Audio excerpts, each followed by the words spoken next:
I'm Dr. Harold Kudler, a psychiatrist who works for the Department of Veterans Affairs. More specifically, the Mid-Atlantic Veterans Integrated Service Network, also known as VISN 6, which is based here in Durham, North Carolina, and which covers all of North Carolina, all of Virginia, and a bit of West Virginia up to Beckley. In addition, I see patients at the Durham VA. I am the Associate Director of what's called a MIREC, a Mental Illness Research, Education, and Clinical Center. There are 10 of these across the country, and ours has a special theme, which is deployment mental health. For most of my career, I worked with post-traumatic stress disorder as a kind of specialty, also known as PTSD. But what we've come to realize, especially in these last years of being at war in Iraq and Afghanistan, is that if you just look at PTSD, you're really not looking broadly enough, because other problems, major depression, other anxiety problems like panic attacks, substance abuse, are at least as common as PTSD. And usually these things exist in some mix together. Plus we talk about traumatic brain injury, TBI. So our focus now is deployment mental health, which includes all of these, and is also linked to functional outcomes like homelessness, joblessness, family breakup, trouble with the law.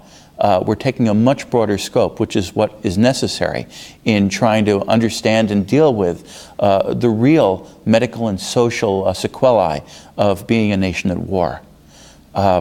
My final job is to work for Duke University, where I'm an associate clinical professor in the Department of Psychiatry, responsible for teaching medical students and residents. And we really pride ourselves in exposing medical students and residents, as well as nursing students and lots of other trainees, to working with veterans and thinking about deployment mental health. That's led me into partnership with the NCB-Prepared project. And I want to share a few ideas that I have about how VA can work with NCB-Prepared that I think would be to everyone's benefit. For one thing, VA already has some very strong cooperative efforts with the state in terms of biosurveillance. The first is NC-Detect, which at this point pools emergency room data from across the entire state of North Carolina, including all VA emergency room data. But it's more than just emergency room medical data. We monitor every drug dispensed through an emergency department. We monitor all ambulances dispatched. We monitor all school absences. So with NC-Detect, we have lots of ways of looking at an epidemic, a health problem, a toxic release of some sort, or for that matter, a bioterrorist threat anywhere across the state. And since VA, there are 770,000 veterans who live in North Carolina. Almost 1 in 10 North Carolinians is a veteran, and much more than that are either veterans or their family, or for that matter, active duty. The VA picks up a lot of what happens in the health pool in North Carolina. So NC-Detect is very powerful. It also has a SAS backbone, which allows for analysis, but what it doesn't have is a very good dashboard. It wasn't created with a simple system whereby the people who operate NC-Detect can look at their computer screen and say, there's a blip on this screen. It really takes a trained analyst to sift through data and get that information. One thing I like about NCB-Prepared is it can provide that strong analytic component which doesn't exist, so we can have that dashboard and the computer will tell the operator, we've got an issue here that you need to follow up on. A second system that's already operating is called NC-VET. NC-VET stands for Veterans Epidemiologic Test Bed. NC-VET adds additional elements to what's being monitored. It tracks fevers. We get white blood cell counts, so we're looking at responses to infection in laboratory. We get microbiology lab reports, so we know what kind of bacteria are growing, how many are growing, and what they're resistant to, because all that's in that lab report. We get the antibiotics prescribed, so that can tell us, among other things, whether these antibiotics are working or not. Despite the resistance tests that we're getting, are they going to have an effect? Once again, NC-VET is up and operating, tremendous amount of information, but with the utilization of the NCB-Prepared program would immediately add those analytics and create an infinitely stronger program that would tell us what's going on, where it's going on, and alert us faster than we can currently be alerted now, tying all this information together. We could track healthcare utilization among people who are about to serve in Iraq or Afghanistan. We use the abbreviation OIF for Operation Iraqi Freedom for those serving in Iraq, and Operation Enduring Freedom, OEF, for those who serve in Afghanistan. We can track their health care and the health care of their family members before, during, and after deployment, utilizing the system we envision for NCB-Prepared. This is a unique opportunity to understand patterns of healthcare utilization and health issues across the entire state and across the DoD, VA, state, and community continuum. Now, what do I really mean by that? Only about half of the OEF, OIF veterans eligible to use VA healthcare have ever come to the VA for even one episode of healthcare. That's not bad. 1 out of 2 is really better than we thought, because overall only about 1 in 4 veterans uses VA healthcare. So we're doing really well. But even among the veterans who use VA healthcare, half of them get at least some of their care somewhere else in the community at the same time. And certainly if you have a fever or a sudden rash, you're more likely to go to your local emergency room than drive a few hours to the VA to find out what that is. So what we have in VA is a very incomplete picture of the pre, during, and post-deployment healthcare utilization and needs of these veterans. This is really important for our readiness, not just for going to war, but for disasters. Say we have a group of North Carolina National Guard members who respond to a hurricane, and they were exposed to some sort of toxic waste that overflows from a lagoon somewhere in eastern North Carolina. We can't really say, just by looking at VA records alone, who might have health problems coming out of that. But if we have one system that pulls from state and community programs as well as VA, we could see that entire picture and we can map it, not just geographically, but in real time. And by the same token, we could look at the health risks of people and the health use of the people who are going to Afghanistan before they deploy.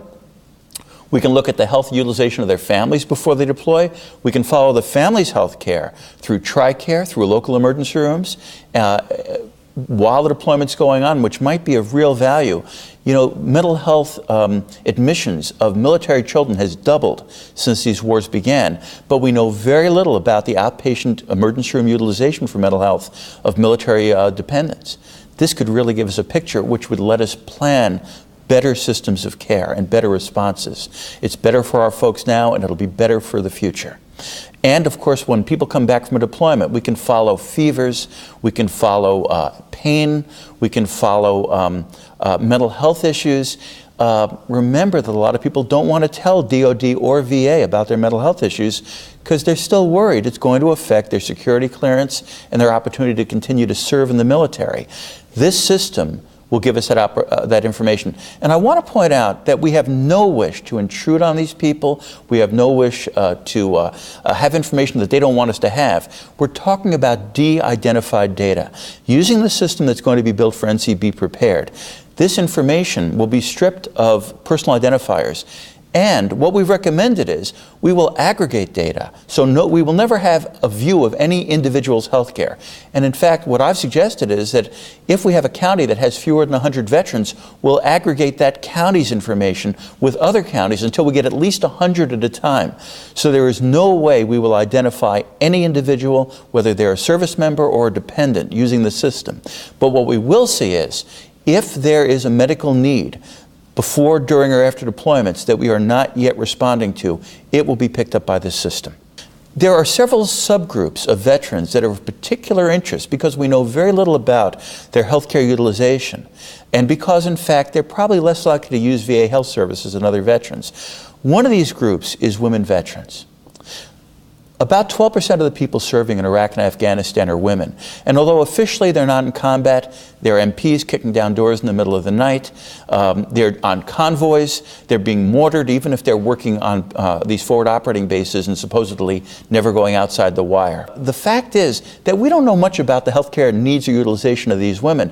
And many of them are concerned that if they tell VA or DoD about these problems, they might be out of the military when they really wanted a career. So they're going to community providers and talking about other problems, whether it might be sexual trauma, or it might be pain, or it might be another problem. Women, I think, are very concerned that they don't want to be complainers in the military. And yet, if we don't know what kind of problems they're having, we can't plan proactively to meet those needs and, if possible, prevent those problems. This system could help us track women veterans across North Carolina, which would be, I think, a very important way of planning for a new population of veterans that's only going to grow. We shouldn't miss this opportunity. Homeless veterans. The state of North Carolina, like every state, has a built-in system called CHINS in North Carolina that tracks homeless veterans and actually asks all North Carolinians who are homeless, are you a veteran? That information is in the state system, but the VA cannot pull that information out. By the same token, the VA has its own rapidly growing homeless prevention program where we're tracking people, but we cannot provide that information to the CHINS system. Using the NCB-Prepared cloud computing platform, it could be pulling de-identified information from both systems and helping us not only say how many homeless veterans really live in North Carolina, but how many are evolving over time as new groups come back. They're going places, they're not staying in one place, and they're probably migrating with weather patterns, with job patterns, with housing patterns, with new programs opening up. But we can't see that now through either of our systems separately. This combined system could pull that together, and again, without ever identifying an individual, so no one has to worry about their confidentiality. It would be incredibly powerful, and we could see what their health care needs are when they show up for care. Secretary Shinseki of the VA has pledged himself to eliminate homelessness among veterans within 5 years. There are many homeless veterans in North Carolina, but we don't know how many. This system is really essential to knowing how many, where they are, and what their needs are, and meeting their health needs immediately. Rural veterans. 52% of veterans in North Carolina are living in rural counties. They have limited access either to DOD or VA care, and as a matter of fact, they don't have a lot of TRICARE providers in those rural counties either. And we know this particularly about mental health providers who may be of need, given that 26% of the people who are coming to VA from OEF, OIF are being diagnosed with PTSD. So how do we reach rural veterans? How do we know what their needs are when they're using community services and, frankly, again, have trouble accessing VA? And rural people tend to like to keep their problems in the community, aren't always very open about going to the federal government saying, here's my problem, will you help me? We need a system that can look across these systems. Again, not to identify individuals, but to find problems in the aggregate. Rural veterans could be really wonderfully served by a system that can pull across counties and across the state and look at where people are going, what they're going for, and help us identify where we can take our resources. Finally, I want to speak to Native Americans living in North Carolina.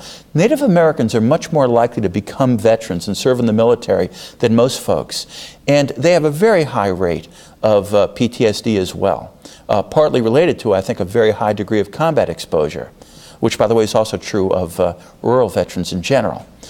Native Americans in North Carolina reside in large numbers in western North Carolina and eastern North Carolina, have significant health risks, work across various healthcare systems, Indian health system, state and community systems, and VA systems, but those systems do not talk to each other.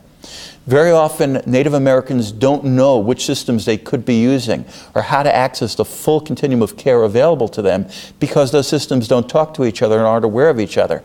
If we could use the NCB-Prepared platform to look across all these systems and identify where folks are getting their help and what help they need, we could create a continuum of care that does not exist anywhere in this country and which would be of tremendous service to North Carolina, making North Carolina a leader in this kind of care, serving an underserved population which is greatly overrepresented among our armed forces.